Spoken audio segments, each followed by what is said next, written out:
The Lykke Cypra interchangeable knitting needles. Hi everyone, Norman here. It's time for another knitting needle review, and today I am going to dissect these Lykke Cypra knitting needles, these copper knitting needles, and show you all the fine little details, all the close-up macro shots and everything you need to know. Are these sets worth it? Well, let's take a look.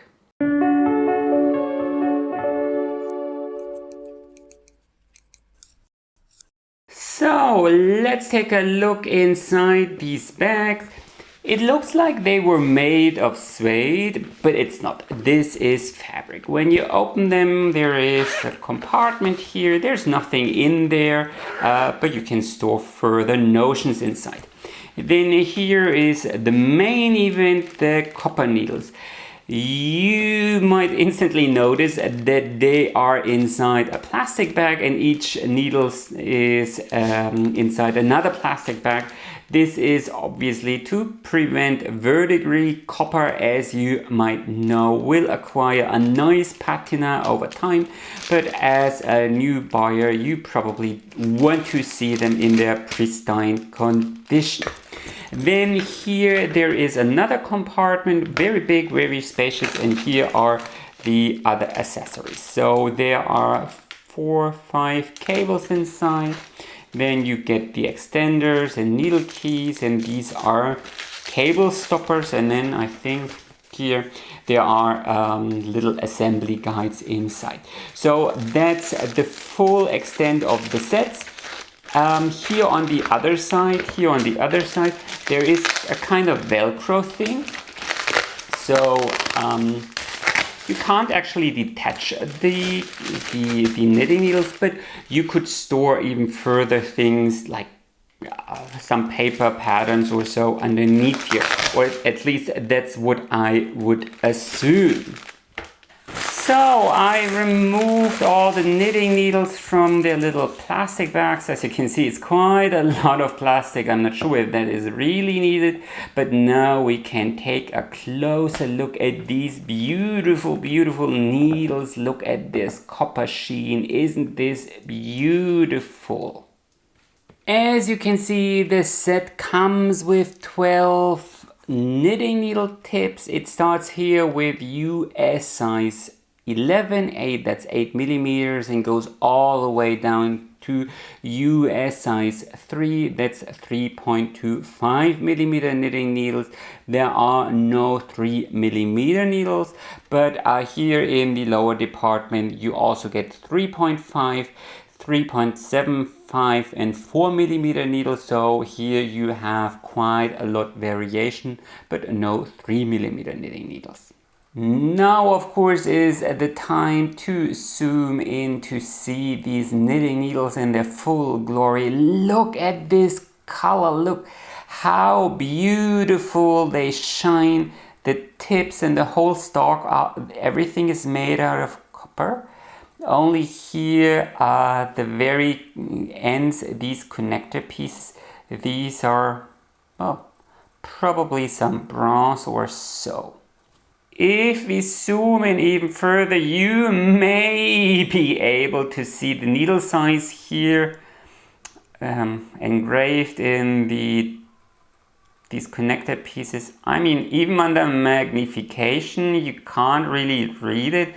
So, well, I think this could be improved. So this close up, you might be able to see that the surface here has some texture, some structure. So these are not 100% smooth, but yeah, you know, there is some structure to it, and it's something you will definitely notice while knitting. Now, most of the knitting needles in my set were as shiny as these 2 big ones, but as you can see here, there is a little stripe here. This is no flaw or damage, however, it will give you a good inkling how these knitting needles will look with time.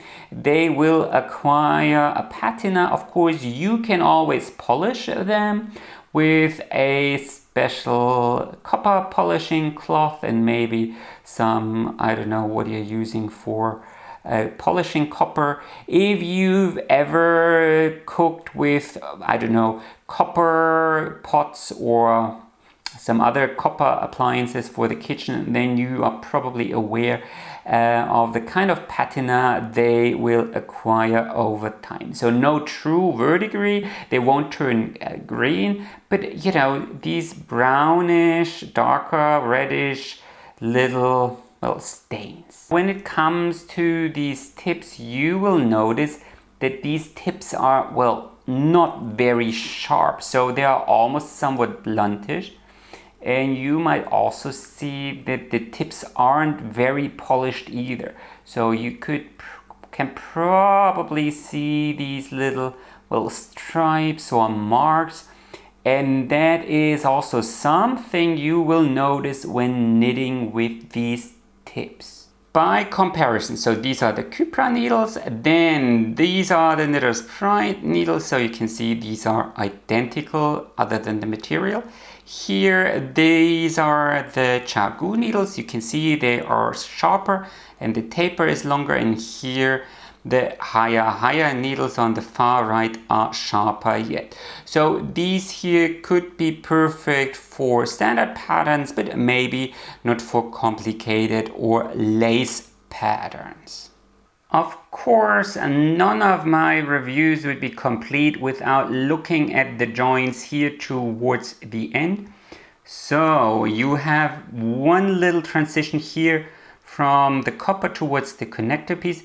Then there is another one here, and then here towards the end a slightly tapered end towards the swivel cable. So that is another very important bit here. These knitting needles come with swivel cables. The cables themselves are plastic, but they are swivel cables, so that is very nice, but you do end up with quite a couple of joints here. So here this connection is definitely fine, but here my fingernail definitely catches, or the joint definitely catches my fingernail. So that's something you should be aware of. These joints are not 100% perfect. Very nice and smooth, but my fingernail catches still. Let's do the very same with a piece of yarn. So as you can see here, this connection, it doesn't really catch the yarn. My fingernail noticed it, but the yarn doesn't care. Here, of course, the swivel connection, this is something you will notice while knitting. This is unavoidable because, well, there needs to be a gap so the cable can rotate in this socket. So the yarn does stop here a little bit, but while knitting it kind of annoyed me lightly, but I never really had to, you know, use brute force, or I reviewed the Chagou Forte set a while ago where I simply couldn't even get the stitches on the knitting needles. This here is not the case. So just to illustrate this fact, so as you can see, so maybe you can even hear this.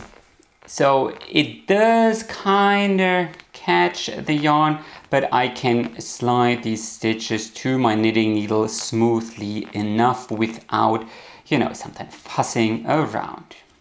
There's one more thing I want to highlight. So this is just my personal impression, but these needles are very, very difficult to unscrew. So without any external help like these keys, I can't unscrew them, and even with them it's kind of hard. Now there they go.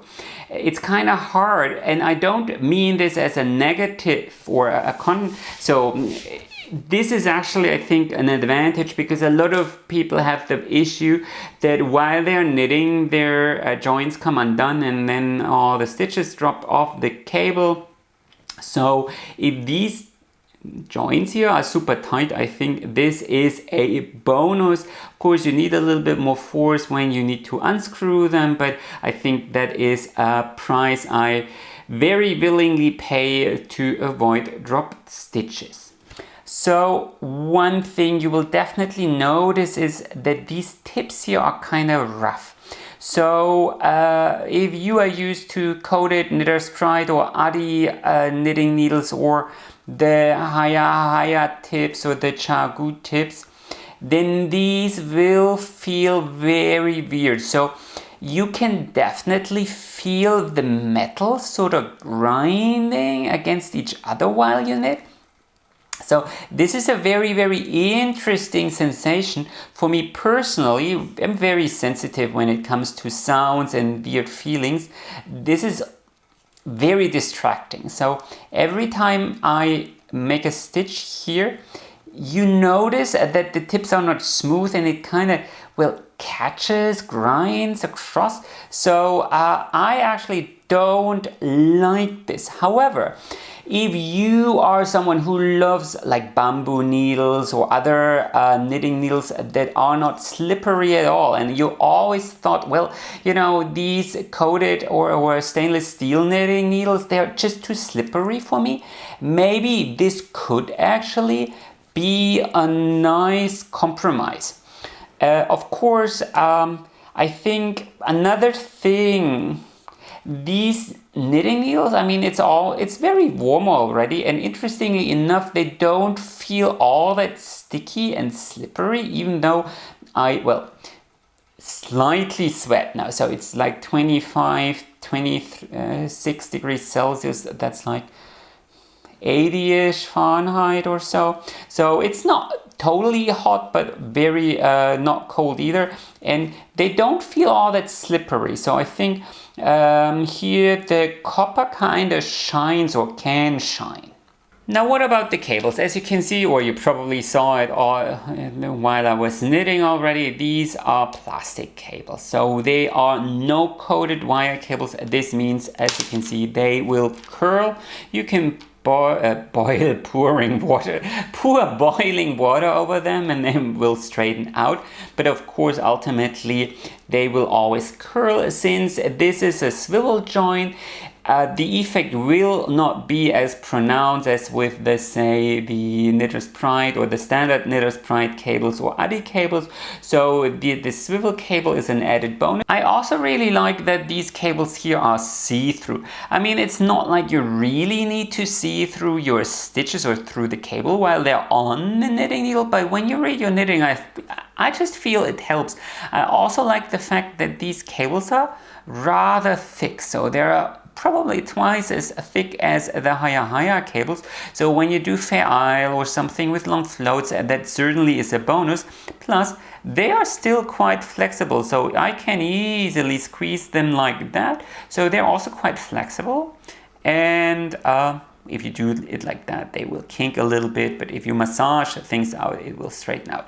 So I don't know, if you are a fan of traveling magic loop, they could still be very suitable for that, unlike coated wire cable. So I'm actually a big fan of these cables.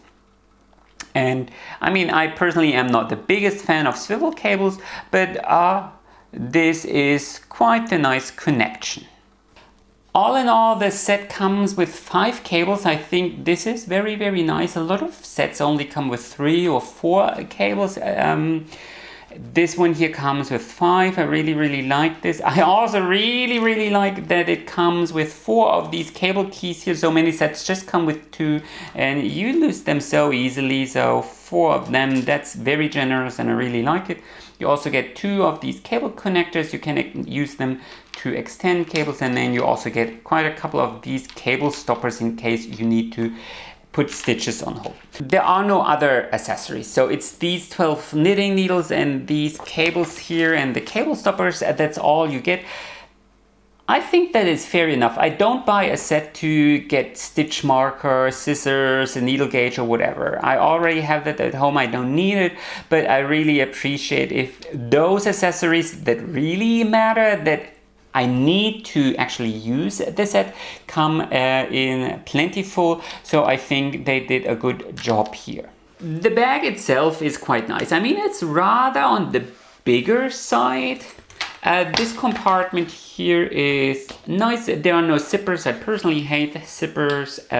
What I also really like is that these little rubber bands are very, very thick. So even if I shake this out, even if I shake it, the needles don't drop. So for example, I don't know, with the CHAGU case or so, if I open the zipper, the knitting needles always come flying if I hold it the wrong way. So I really like it. But what, for example, CHAGU makes a lot better is they actually stitch the needle size into the compartment. So here on the rubber bands, here with these Lykke Cypra needles, the size is here etched into these connector bits, and previously you saw how tiny they are. So it's without a magnification device like a lens or so, it's impossible to see this. So I wish they would have added, I don't know, some stitching here, because this is 3.25 millimeters, this is 3.5 millimeters, and this is, I think, 3.75 millimeters.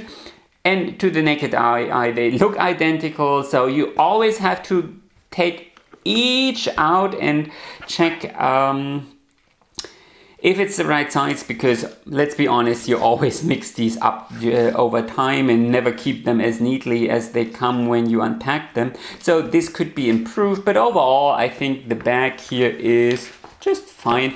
The fake leather, suede, velvet, I don't even know what it is supposed to be, but it feels actually quite nice. So we are back here in my studio for my summary. Do I think the Lykke Cypra set is worth it? Well, actually, absolutely.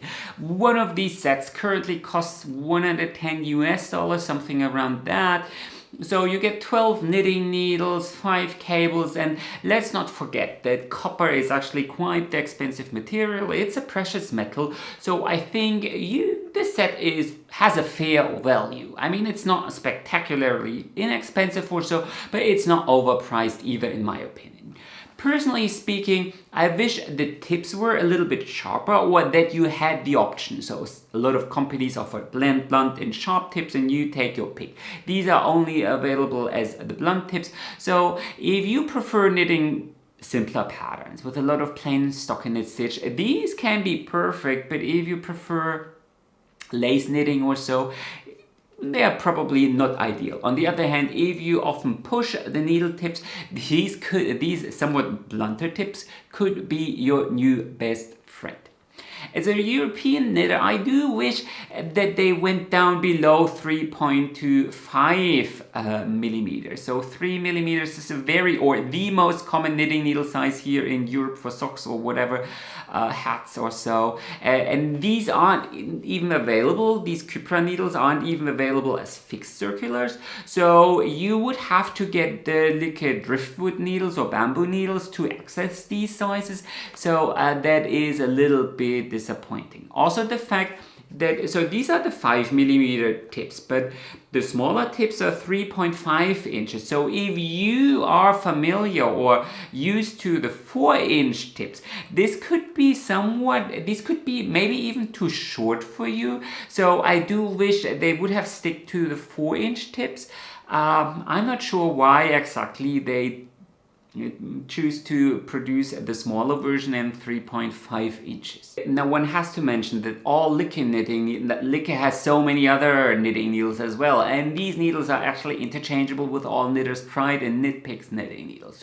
So this limitation is probably not as limited as it sounds, but what I'm kind of trying to say, if this is the first interchangeable knitting needle set you want to buy, then other sets, like the big sets from Knitter's Pride, Adi, Haya or CHAGU, or Lykke like the driftwood, are probably the better first set to buy. In terms of knitting quality, I have to be honest with you, these knitting needles are not made for me.